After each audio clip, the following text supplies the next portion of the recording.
ہیں جس کو ماہ رمضان کی فضیلت اور اہمیت پتہ چل گئی وہ تمنا کرے گا کہ کاش پورے سال کو رمضان شریف کر دیا جائے، یعنی مہینہ رمضان شریف کا نو بلکہ سال ہی رمضان شریف میں تبدیل ہو جائے۔ اس کی برکتیں یہ ہیں۔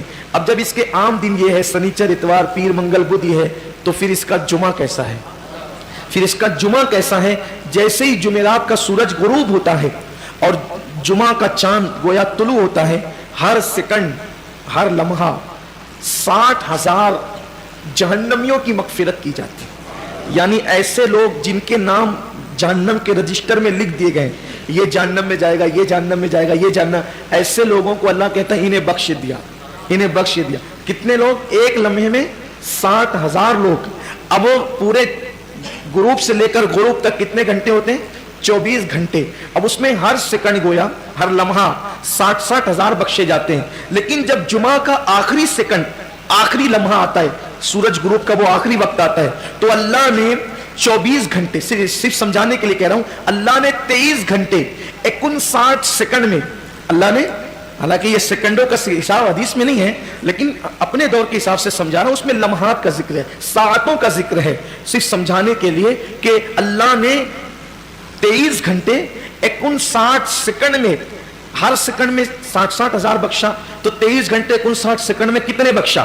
تو جب آخری سیکنڈ آخری ساعت آتی ہے وہ افطار کی جمعہ کی، تو جتنے 23 گھنٹے 59 سیکنڈ میں بخشے گئے ان کی تعداد کے برابر آخری سیکنڈ میں بخش دیے جاتے ہیں۔ کتنی بڑی بات ہے۔ میں سمجھتا ہوں کوئی بچتا ہی نہیں ہوگا بخشش سے۔ یہ وہ ماہ رمضان ہے، یہ وہ برکت والا مہینہ ہے، لیکن کتنے کم نصیب ہیں وہ لوگ جو لوگ گرمی کا بہانہ کر کے، جو لوگ بیماری کا بہانہ کر کے، جو لوگ کاروبار کا بہانہ کر کے کہتے ہیں کہ میں روزہ نہیں رکھ سکتا۔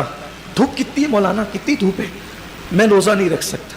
گرمی کی شدت کتنی ہے، میں روزہ نہیں رکھ سکتا۔ میں بیمار ہوں۔ کیا بیماری ہے؟ بخار آ گیا۔ کیا بیماری ہے؟ پیٹ میں درد ہوتا ہے، بھوکا رہتا ہوں۔ کیا مسئلہ ہے؟ گٹکے کے بغیر زندہ نہیں رہ سکتا۔ انا للہ و انا الیہ راجعون۔ رمضان شریف کا ایک روزہ، اگر کسی کا رمضان شریف کا ایک روزہ اس نے چھوڑ دیا، ایک روزہ اس نے رمضان شریف کا چھوڑ دیا، اس کے بدلے میں زندگی بھر روزے رکھے۔ یہ میں نہیں کہہ رہا ہوں، یہ ہماری کتابوں میں لکھا ہوا ہے، اسلامی کتب میں، اہل سنت کی کتب میں، کتب فقہ میں، کتب احادیث میں لکھا ہوا ہے کہ جس نے ماہ رمضان شریف کا ایک روزہ چھوڑ دیا پھر اب پوری زندگی روزے رکھتا رہا اس کے بدلے میں، تو جو فضیلت رمضان شریف میں ایک روزہ رکھنے کی تھی، پوری زندگی کے روزے رکھ کر بھی اس ایک روزے کی فضیلت کو نہیں پا سکتا۔ ایک روزے کی فضیلت کو، زندگی بھر کے روزے، بھئی وہ کفارہ قضا یہ تو سب فقہی اعتبار سے ادا ہو گیا اس کے بدلے، لیکن فضیلت کی بات ہو رہی ہے کہ اس کی فضیلت جو ماہ رمضان شریف کے روزے کی ہے وہ نہیں پا سکتا۔ زندگی بھر رکھ لے اور پھر ان کے جبڑے جو آگ کی کینچی سے کاٹے جائیں گے جنہوں نے روزے نہیں رکھے ہوں گے۔ بڑا دردناک عذاب ہے جنہوں نے روزے نہیں رکھے ہوں گے۔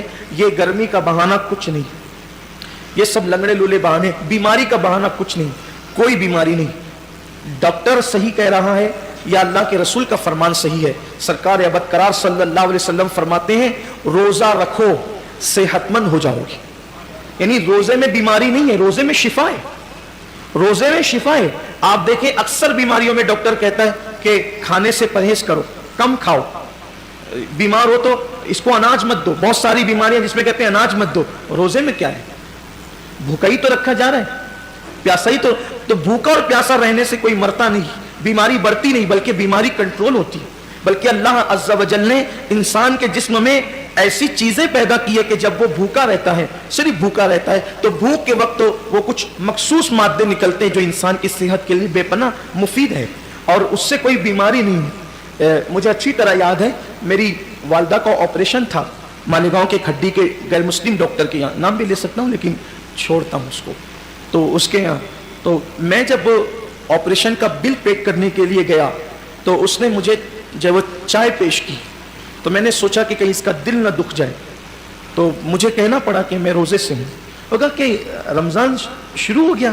میں نے کہا یہ رمضان کے روزے نہیں ہیں، یہ 13، 14 اور 15 مہینے کے جو 3 روزے ہمارے نبی پروفٹ محمد صلی اللہ علیہ وسلم رکھا کرتے تھے، تو ہم لوگ بھی رکھتے, تو سب تو نہیں رکھتے, میں نہیں سب نہیں رکھتے کیونکہ وہ ضروری بھی نہیں ہے, فرض و واجب نہیں ہے رمضان شریف کی طرح, لیکن یہ سنت ہے, اور یہ ایسی سنت ہے کہ سفر میں بھی حضور علیہ السلام اس کو نہیں چھوڑتے تھے.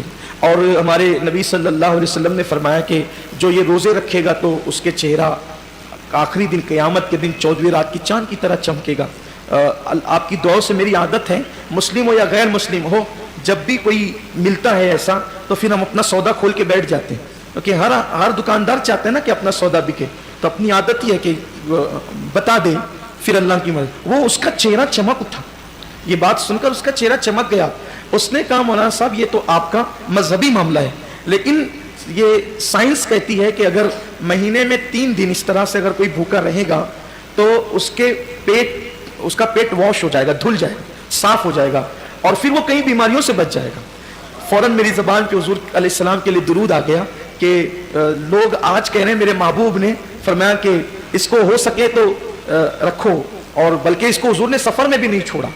تو روزے کہنے کا مطلب یہ ہے, اللہ تعالیٰ ہم سب کو ریاکاری سے محفوظ رکھے. صرف ترغیب کے لیے میں نے عرض کیا کہ آج روزے پر تحقیق ہو رہی ہے, ریسرچ ہو رہی ہے کہ روزہ رکھنے سے بیماری نہیں بڑھتی بلکہ شفا ملتی ہے. ہاں ایسا بیمار, واقعی ایسا بیمار جس کی بیماری اس درجے کو پہنچ گئی ہو کہ مسلم متشرع ڈاکٹرز کہیں ایک مل کر یہ کہتے ہیں کہ روزہ آپ نہ رکھیں, کہیں ایک نہیں بلکہ کہیں ایک کہتے ہیں, تو تب اس کے لیے علماء نے ہمارے اجازت دی, وہ الگ بات ہے. لیکن یہ چھوٹی موٹی بیماریاں کہ سر درد ہو رہا ہے, پیٹ درد ہو رہا ہے, بخار آ گیا ہے, ایکسیڈنٹ ہو گیا, پیر میں چوٹ آ گئی ہے, ہاتھ ٹوٹ گیا ہے, ان بیماریوں کے اندر روزہ کیسے چھوڑیں؟ روزہ کیونکہ روزہ اتنی آسانی سے, جو روزے کی برکت جانتا ہے نا, جو روزے کی فضیلت جانتا ہے, اللہ کے حبیب صلی اللہ علیہ وآلہ وسلم نے فرمایا کہ اللہ کا فرمان ہے کہ روزہ میرے لیے ہے, روزہ میرے لیے ہے, اور اللہ فرماتا ہے میں ہی اس کی جزا ہوں. روزہ میرے, یعنی ہر عمل کی جزا جنت ہو سکتی ہے, ہر عمل کی جزا جنت ہو سکتی ہے, روزے کی جزا ذات باری تعالیٰ ہے. یعنی کہ اللہ اکبر صرف سمجھانے کے لیے کہ کوئی بادشاہ کہہ دے کہ یہ کام کرو گے تو وہ شہر دے دوں گا, یہ کام کرو گے تو اتنی دولت دے دوں گا, یہ کام کرو گے تو خلافت دے دوں گا, یہ کام کرو گے تو اقتدار دے دوں گا, یہ کام کرو گے تو کوئی لقب دے دوں گا, یہ کام کرو گے تو کوئی خطاب دے دوں گا, لیکن ایک کام اتنا پسند ہے کہ اگر یہ کام تم کر کے آئے تو میں خود تمہارا ہو جاؤں گا.